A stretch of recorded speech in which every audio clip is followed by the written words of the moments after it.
All right, good morning, everyone. So last time we started talking about the fine structure of the hydrogen atom, and we did the relativistic kinetic contribution to the fine structure. And so today we're going to do the spin orbit, or we're going to start with the spin orbit contribution to the fine structure of hydrogen. And so first let's write down the Hamiltonian. Remember, spin orbit means the dot product of the orbital angular momentum and the spin angular momentum. And we said it was minus the charge on the proton divided by twice the mass of the electron squared, speed of light squared. And then there's 1 over position operator. And I'm writing it to be general as the derivative of the electric potential seen by the electron multiplied by the L dot S term. Okay, and so this is a general expression for a general potential, just because we'll want to talk about that later in a more general context. But for the hydrogen atom, the potential is specifically E over R. Okay, and so we can plug that in with 1 over R times its derivative is going to be minus E over R cubed. Okay, so just plugging that in, the minus signs cancel, and we're looking at the operator E squared over twice the mass of the electron squared, C squared, 1 over R cubed, L dot S. Okay, and that's being treated as a perturbation. So in our general treatment of perturbation theory, that's what we're going to call W. And we're going to be working to first order in perturbation theory. So we're going to be computing expectation values of W. All right, so an important thing to note at this point is that we actually have to be doing, in general, degenerate perturbation theory, because of the degeneracy of the states of the hydrogen atom. So note, we are doing degenerate perturbation theory.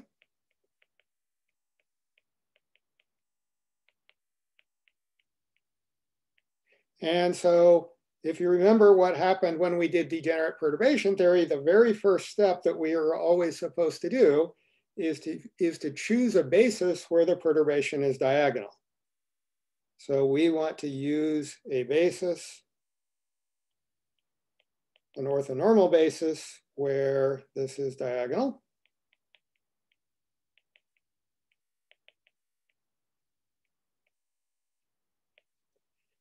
Okay, and whenever you see the dot product of two angular momenta, it should suggest to you very strongly that you might want to consider the following trick that we've seen before, that you rewrite the dot product of L dot S or any two angular momenta as 1/2 the total angular momentum of the two squared minus L squared minus S squared. Okay, that's an operator equation. It just comes by taking L plus S and dotting it into itself and then separating the terms. And now we can write that in terms of the eigenvalues. So acting on some eigenstates, this is going to be H bar squared over 2 times J plus 1 minus L times L plus 1 minus S times S plus 1, which is otherwise known as 3/4. Okay, 3/4 is S times S plus 1 because the spin of the electron is fixed to be 1/2. It never changes. Okay, so the thing about this trick is that this is going to be diagonal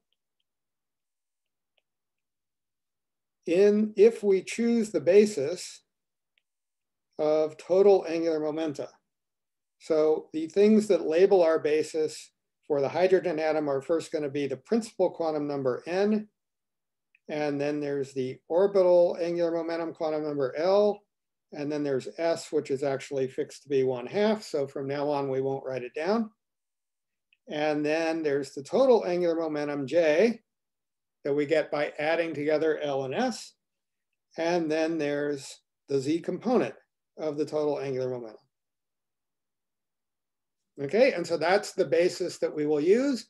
As long as we use that basis, then degenerate perturbation theory will be, the first step of degenerate perturbation theory will be automatically satisfied because this operator will be diagonal in that basis. Okay, and so in particular, what we don't want to do is use the other choice, which would be the product basis. And as a reminder, the product basis labels would be N, L, S, but now instead of J and M sub J, it would be M sub L and M sub S. In general, that's a perfectly good basis, but it's not a good basis for degenerate perturbation theory because our W operator, our perturbation operator, is not diagonal in that basis. That's why we don't use it. Okay, so that was parenthetical.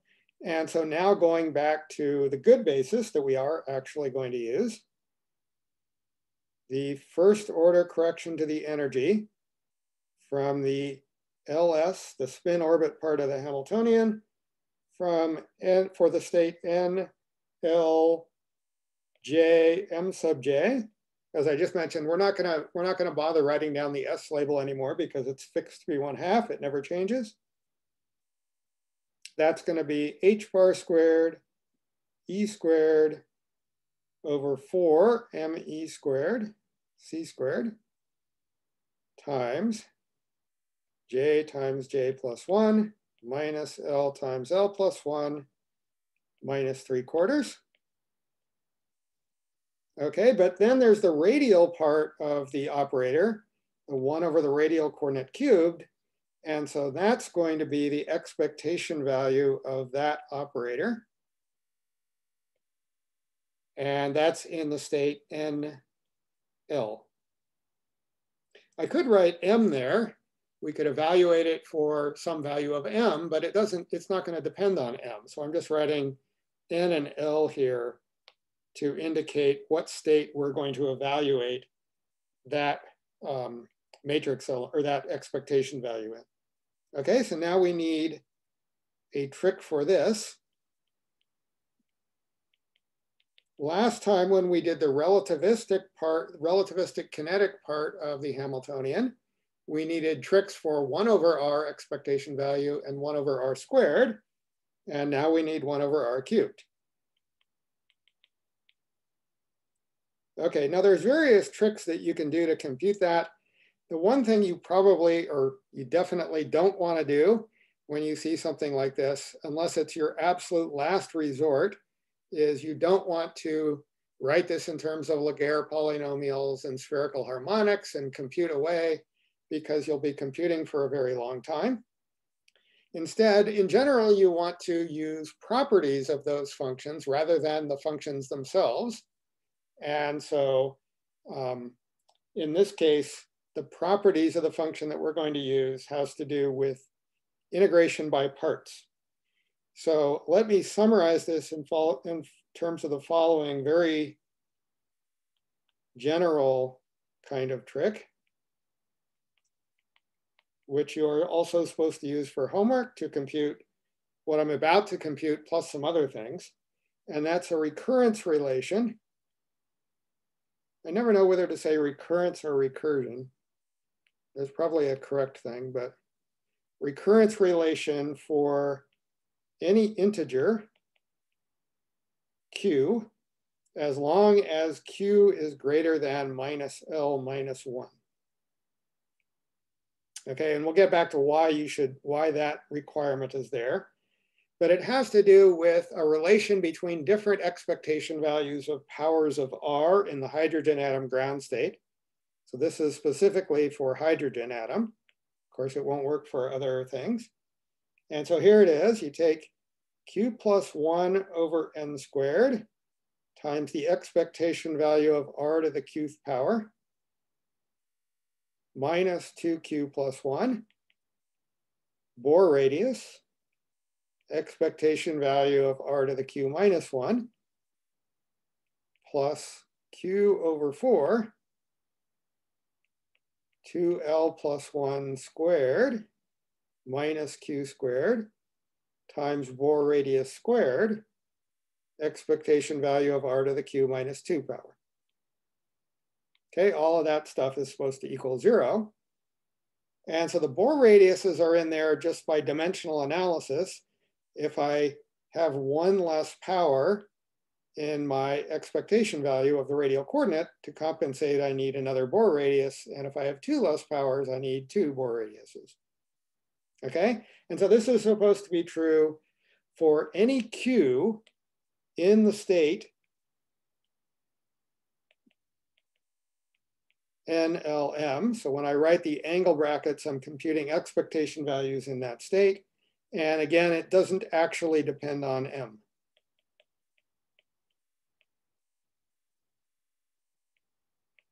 And the reason for that is spherical symmetry. The M quantum number is related to the special Z direction, but nothing we're computing in this recurrence relation has anything to do with the special Z direction.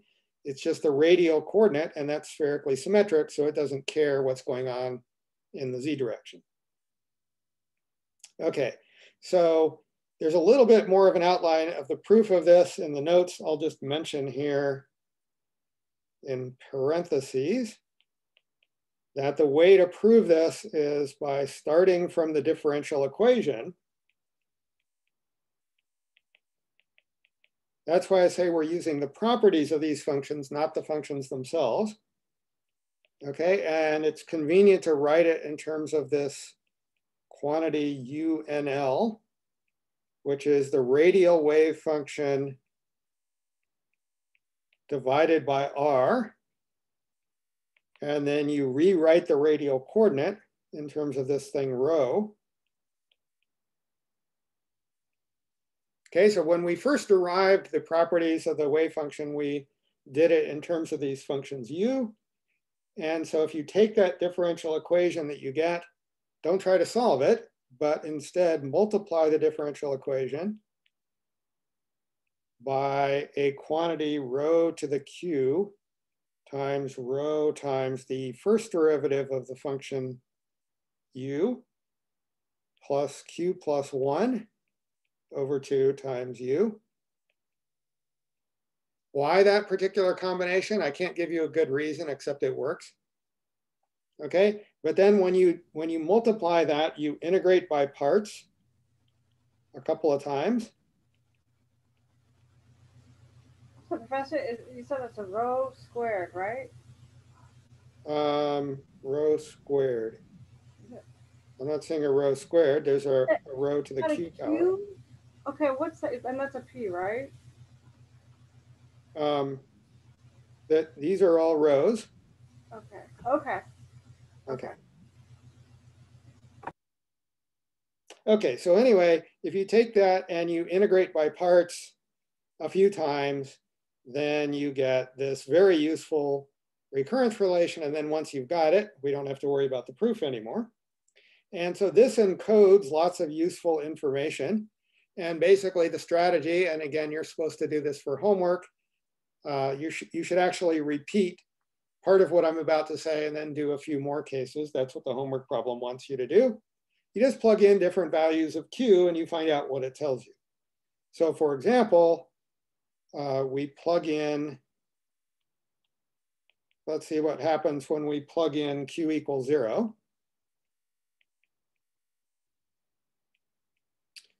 Okay, so when we plug in Q equals 0, one nice thing that happens is this whole last term goes away because it's multiplied by Q.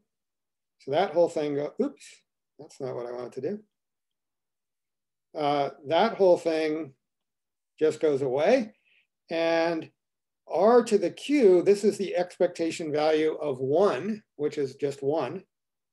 And so what we're left with is something involving the expectation value of 1 over r.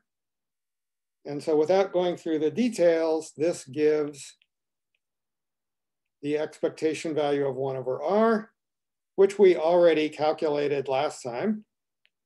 And so that part is just a check. Okay, and another thing you can do is plug in q equals 1. So let's see what happens when you plug in q equals 1. When you plug in q equals 1, this part is going to be the expectation value of 1 over r, which we've got. This is going to be the expectation value of 1, which is 1. And this is going to be the expectation value of r, which we can say we didn't know yet. And then that's going to give that expectation value. Okay, and then you can plug in q equals 2 and other things. For our specific present purposes, what we really want is to plug in q equals minus 1. Okay, and the reason for doing that is when we plug in q equals minus 1, then this term's going to go away.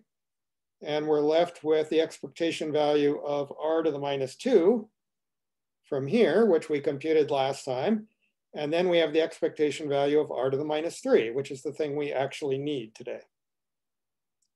Okay, so that gives Bohr radius times expectation value of 1 over r squared, which we computed last time, minus 1/4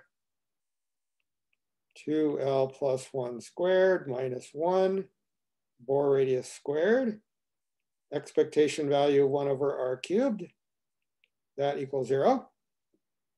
Okay, and so now we can solve for what we need. Expectation value of 1 over r cubed is 1 over Bohr radius L times L plus 1 over expectation value of r squared.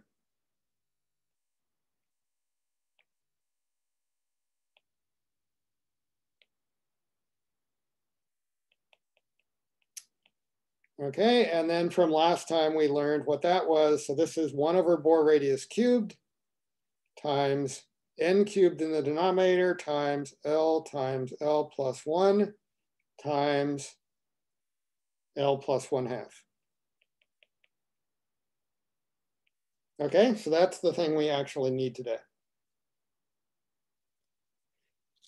So notice that this has a disturbing property, which is that if I plug in L equals 0, and every n level has one state with L equals 0, and when I plug that in, this L in the denominator is going to make it be divergent. It's going to be infinity. That's bad. So note 1 over r cubed, expectation value, diverges for L equals 0. And more generally, you could ask, when is an expectation value actually going to diverge? Okay, and suppose we compute the expectation value of r to the qth power. Now here's where we are going to plug in something about the specific form of the function. We're just not going to plug in everything about the function. This is equal to integral 0 to infinity dr of r squared times the radial wave function squared. And so here, the only thing that we really care about is how does this behave when little r is small? And the answer is, if you look back at it, it's r to the 2l power. So it involves some complicated Laguerre polynomial, but all we care about is what happens at small r. Sorry, Professor. Mm-hmm. 2 lines up, was that an n in the denominator, n cubed? You mean here? Yeah. Yes, that's an n cubed. Okay, thank you. Okay. So the fact that this goes like R to the 2L means that this diverges if 2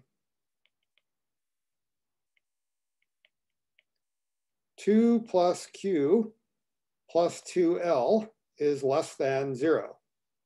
Because then we'll have a negative exponent of R. Okay, or that means if Q is less than minus 2 times L plus 1. Okay, so if Q is too negative, then this thing will blow up. And that's what we discovered here. We plugged in R cubed. That means in the denominator, that means Q was -3, which is less than -2 times 0 times 1. So indeed it diverged. And if we did 1 over R to the 4th, then that would, or 1 over R to some power, then that would tell us when it's going to diverge and when it won't. Okay, so actually that was another parenthetical comment. But for the present purposes, we're really interested in 1 over R cubed. And the nice thing is in this situation, we don't actually care that it's diverging because it only diverges for L equals 0. And for L equals 0, then the operator L dot S is 0 anyway. So we would never even get to that case. It would just be 0 before we even got there. Okay, so the moral of that story is the whole thing, the whole energy correction from spin orbit just is 0 if there's no orbital angular momentum. And so we can summarize what we found. The first order correction to the energy from the spin orbit Hamiltonian for N and L is equal to 0 if L equals 0. And it's h bar squared E squared over twice the mass of the electron squared speed of light squared Bohr radius cubed times, now we have to write down the part that came from the L dot S trick. That's that part. And then in the denominator, we get the part that came from the radial expectation value, which is N cubed L times L plus 1 times 2L plus 1. Okay, and that's if L is not 0. Okay, and notice the answer depends on not just N and L, but also depends on J, because we went to a basis where J was a good quantum number, was a diagonal quantum number. Okay, so that's our answer. And notice that it involves a prefactor, which we're going to rewrite. We're going to rewrite by factoring out a Rydberg. That's E squared over twice the Bohr radius. And then what's left over is h bar squared over me squared c squared Bohr radius squared. And that turns out, again, to be the fine structure constant squared. So this is alpha squared times a Rydberg. That's exactly like what we found for the relativistic kinetic part. Okay, and also, when we wrote J, J is either L plus a half or L minus a half. So it's one or the other. And so if we want, we can write the first order correction from the spin orbit for the state NLJ is again 0 if L equals 0. And then we can write Bohr radius squared over N cubed. So this is getting smaller and smaller for a larger N.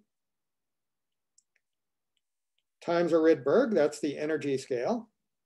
And then what's left over is minus a half plus or minus L plus 1/2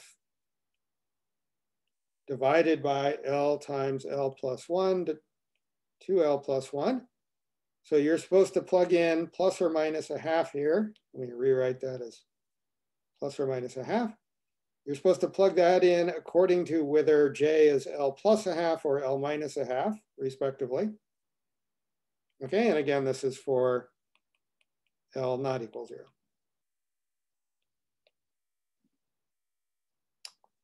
Okay, so we've done 2 out of the 3 parts of the fine structure of the hydrogen atom. And for homework, you get to do the 3rd one, which is the easiest one. And what you will find is the 1st order correction from the Darwin term. The reason it's easier is because it involves a delta function, and integrating over delta functions is easy.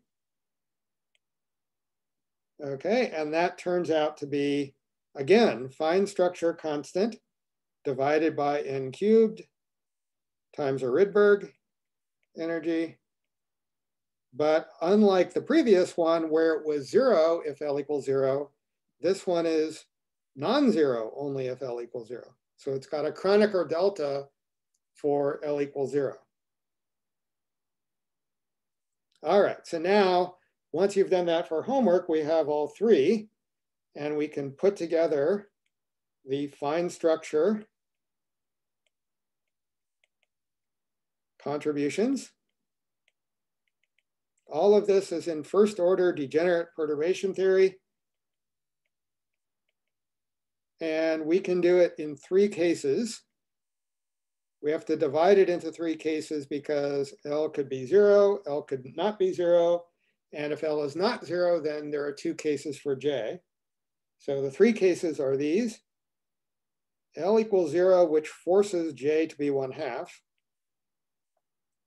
The second case is L not equal to 0, and then J equals L plus 1/2, in which case we're supposed to use the plus sign from here.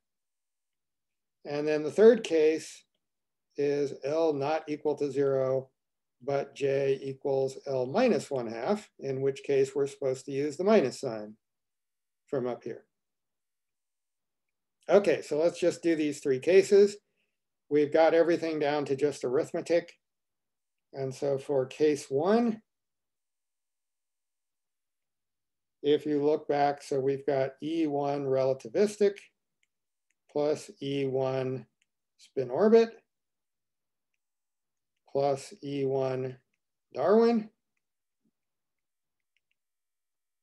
Okay, and they all turn out to have the same prefactor, which is alpha squared over n cubed times a Rydberg.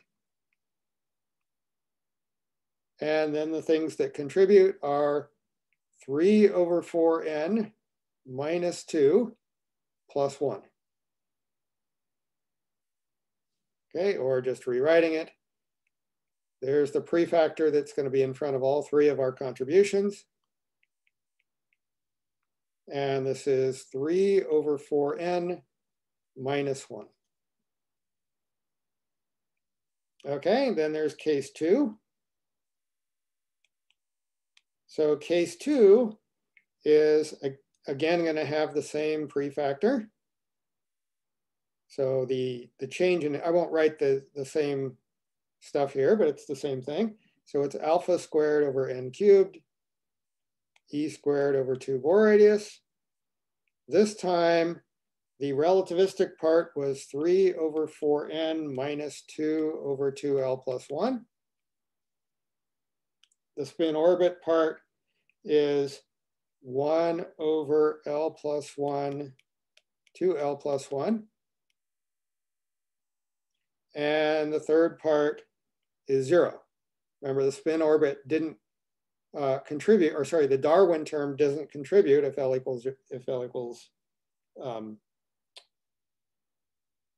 non-zero.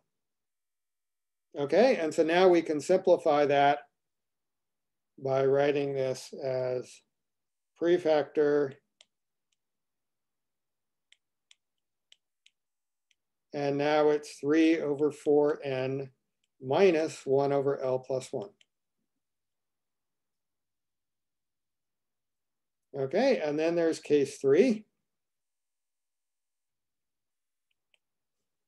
Case 3 looks very similar. So it's alpha squared over n cubed, e squared over 2 Bohr radius.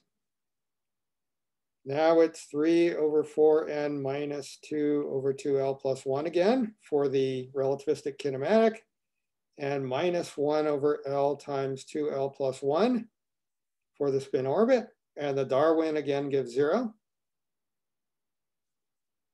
Okay, and so we can write this as alpha squared over n cubed, Rydberg.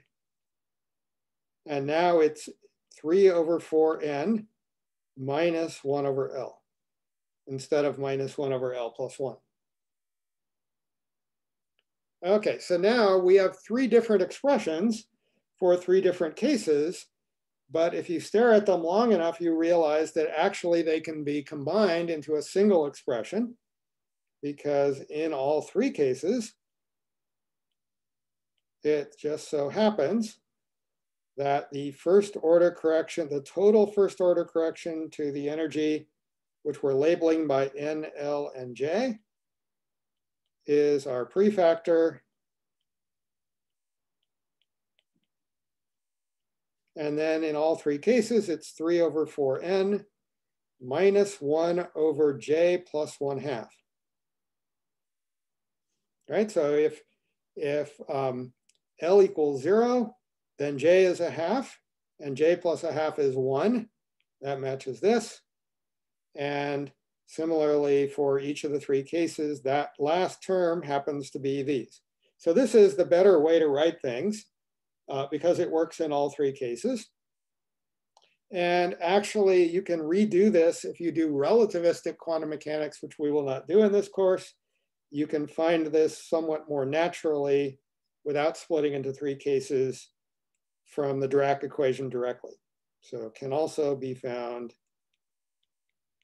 directly from the Dirac equation.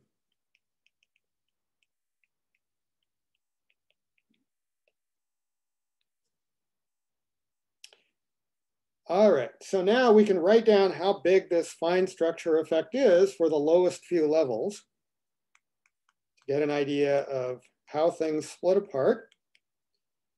For the lowest few levels, let's write everything in terms of an energy constant, which I'm just going to write as fine structure constant squared times a Rydberg. Okay, and we'll just call that the fine energy. It's just a constant number. And so that's going to be, well, it's a very small number. It's about 7.25 times 10 to the minus 4 electron volts. So you got to measure things pretty carefully to see this fine structure. Okay, and let's see what it does for the lowest few levels. So first of all, there's the n equals 1 level, which only has L equals 0, and that forces J to be 1/2. And then the change in the energy from the fine structure is minus 1/4 times our E sub F. Okay, and we write this state in the following notation, 1 S 1/2. So the meaning of this is the first number is the principal quantum number n, which is 1. The second number is the orbital angular momentum, but remember we always translate that into a code, which is S, P, D, F, etc. And then we have the J for the total angular momentum, which in this case, of course, has to be 1/2. Okay, so that's what happens to the ground state. And then for the n equals 2 states, which started as completely degenerate, but now we have L equals 0 and J is 1/2. And delta E fine is going to be, when you plug in there, is going to be minus 5/64 times our fine energy. If we plug in L equals 1, J equals 1/2, we get the same thing. So it's again, minus 5/64 times the fine energy. And the reason for that is when we go back up here, we realize that what we wrote down, even though it could have depended on L, it turned out it actually didn't depend on L. So that's this sort of miraculous thing. It only depends on n and j. And so these two states stay degenerate. They get the same energy correction from first order in perturbation theory. But the other state is this one, L equals 1, J equals 3/2. And its fine structure energy correction is minus 1/64 times E fine. Okay, so in spectroscopic notation, this is 2 for n equals 2, S for L equals 0, 1/2 for J. This is 2P because L equals 1, 1/2, and this is 2P 3/2. And what we've learned is, at least from the fine structure, these remain degenerate, but they get split apart from the other state. Okay, and then we can go on and do n equals 3. I think you're going to get to do n equals 3 for homework once we do the hyperfine structure as well.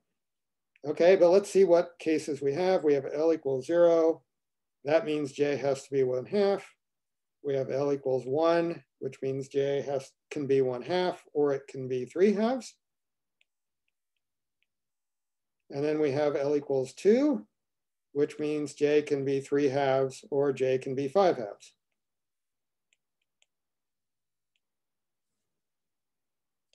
Okay, and then you just plug into our formula up here in terms of our fine energy, not counting the 1/n³, which is important. Okay, and so we get delta E fine for this state is minus 1/36. All of these things can be measured. This one is also minus 1/36 because it has the same J. And then the next two, again, have the same J, so they're minus 1/108.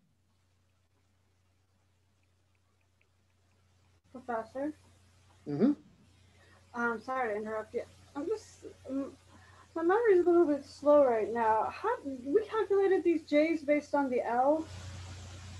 Right, so for each L, J can be either that L plus 1/2 or minus 1/2, because you're just adding a spin. The spin is 1/2, and so it either raises L by 1/2 or lowers it by 1/2. Okay, That's what we learned from addition of angular momentum. Thank you. Okay, and then the last one here is minus 1 over, says here, 324 times our constant energy. And so again, these have the same J. Let me write down the spectroscopic notation. So this is 3S 1/2, 3P 1/2, 3P 3/2, 3D 3/2, and 3D 5/2. And again, the only thing that matters is the J, not the L. So these remain degenerate. And they get split apart from those two that remain degenerate. Okay, and then this one splits apart. The last one splits apart from the wall. Okay, so what we've learned is the following. If you include the electron spin,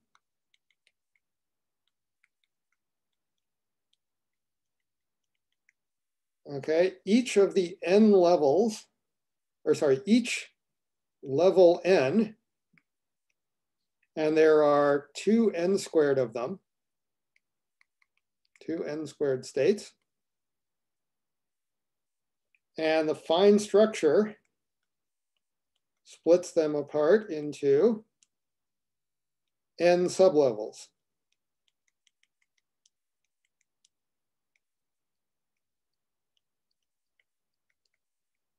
So at level n, there are n sublevels now, which depend on the following values of J. So depending on j. The smallest j can be is 1/2,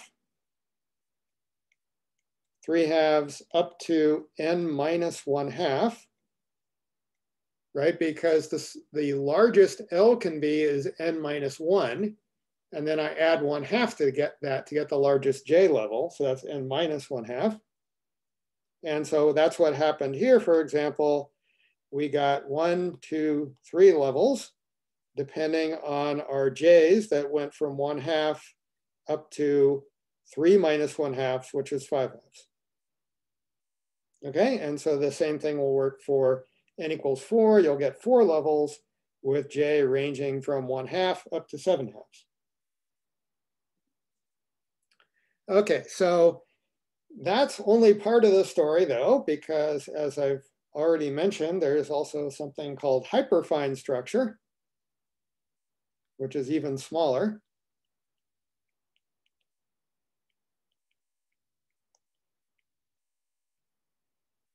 Okay, and hyperfine structure takes into account the fact that the protons also have spin.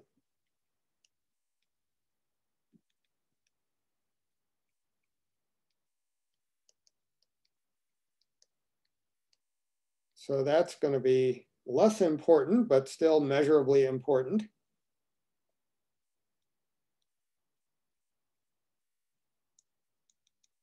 And I should mention that this is for the hydrogen atom. If you're talking about larger atoms, they also have a hyperfine structure, which depends not only on the spin of the nucleus in that case, rather than the proton, but also its electric quadrupole moment. So we're not going to be doing that, at least, well, we won't be doing that at all. We'll talk about it later, but for the hydrogen atom is where we'll actually compute it, and the proton doesn't have a quadrupole moment. But I'll just write here in parentheses, and electric quadrupole moment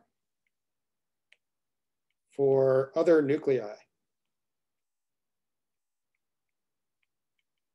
where things get more complicated. Okay, so now what does the proton spin do? The thing is, if the proton has spin, then it carries a small magnetic field. And so we characterize that in terms of its magnetic moment. So the magnetic moment mu of the proton is a vector, and it's given by minus the charge on the proton divided by twice the mass of the proton times the speed of light, times a number that's traditionally called G sub p, times the proton spin operator, which I'm going to call I. So in the notes, I called it S sub p, meaning spin of the proton, but I don't like writing subscripts sometimes, so I'm going to call it I when I'm talking about it in class. Okay, so this is the proton spin operator. The proton, like the electron, has spin 1/2. So this is a spin 1/2 thing.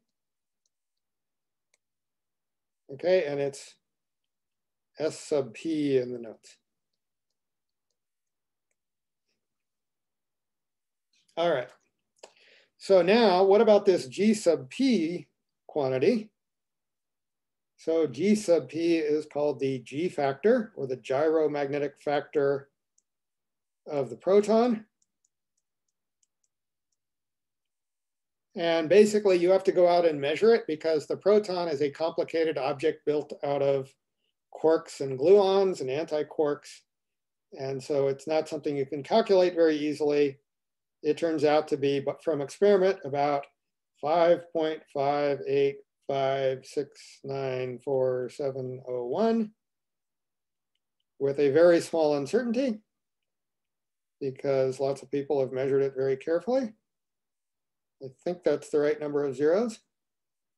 Okay, and this is a dimensionless number. And so if you were to guess what it was, your first guess might be something comparable to 1, and it turns out to be significantly larger than 1. Okay, and you can compare this to the same thing that we did for the electron, where basically that number was 2. It's very close to 2. It's not exactly 2, but because the electron is a point particle, it's very close to 2. Okay, and so for the magnetic moment for the electron looked like this. So the difference is it had a 1 over the, it always has a factor of 1 over the mass, and the mass of the electron is much smaller, so the magnetic moment of the electron is much larger. That's why up till now we could get away with ignoring the magnetic moment of the proton because it's much smaller, but now we're going to include it. And then what went here was the G factor for the electron times S. And that gyromagnetic moment for the electron, as I mentioned, is very close to 2. Turns out it's 2.0023193043618 with an uncertainty in the last 2 digits of 5.2. That's what the parentheses mean. It's the uncertainty in the last digits. That's from experiment. And the reason I'm mentioning this is because you can actually calculate this thing in perturbation theory in quantum electrodynamics. And when you calculate it, you get 2.0023193043631 with a claimed uncertainty in the last digits of 4.6, which has gone down very recently. This is the prediction of quantum electrodynamics, QED, at 5th order in perturbation theory.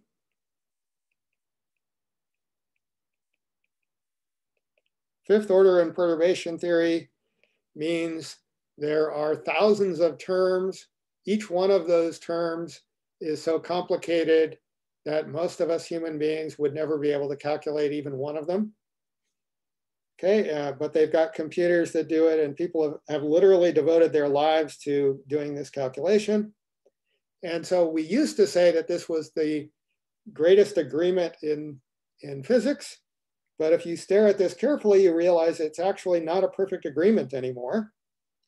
So this differs by about two standard deviations. So maybe that's important, maybe it's not. Maybe it means that there's been a mistake made.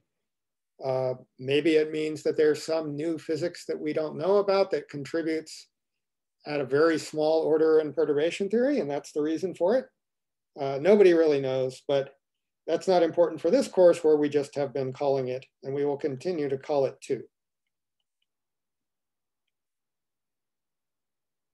Okay. So in any case, so that was what we put in. We put in this when we did the fine structure spin orbit. And now we're going to be doing the analogous thing for the magnetic moment of the proton by plugging in that in an appropriate Hamiltonian, and we need to figure out what the appropriate Hamiltonian is. So it actually has several parts, unfortunately. So let me recall here what it was for the fine structure, and then we'll be able to guess part of the hyperfine from that. So recall the fine structure LS Hamiltonian was this. Oops.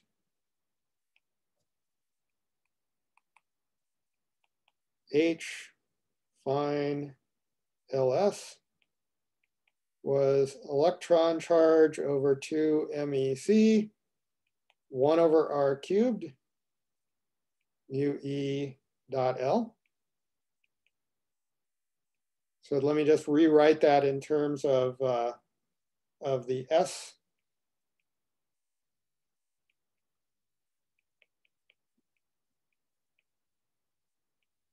Okay, and in the same way,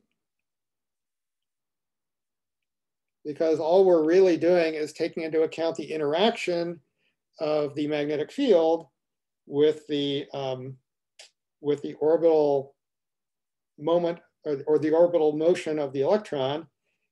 We get H spin orbit proton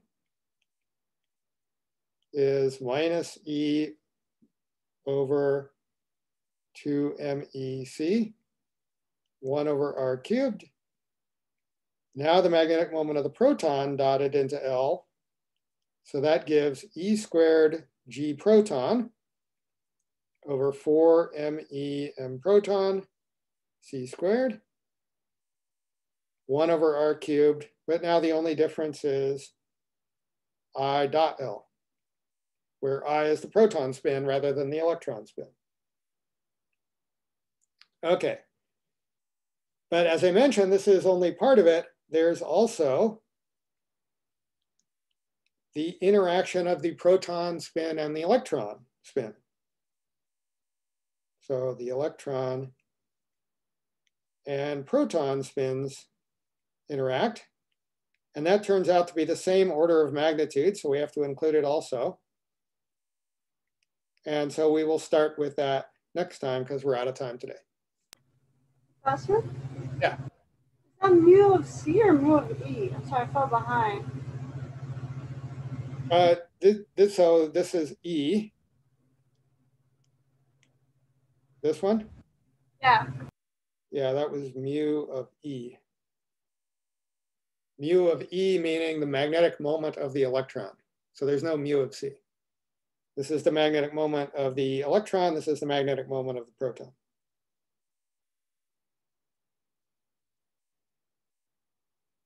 Okay.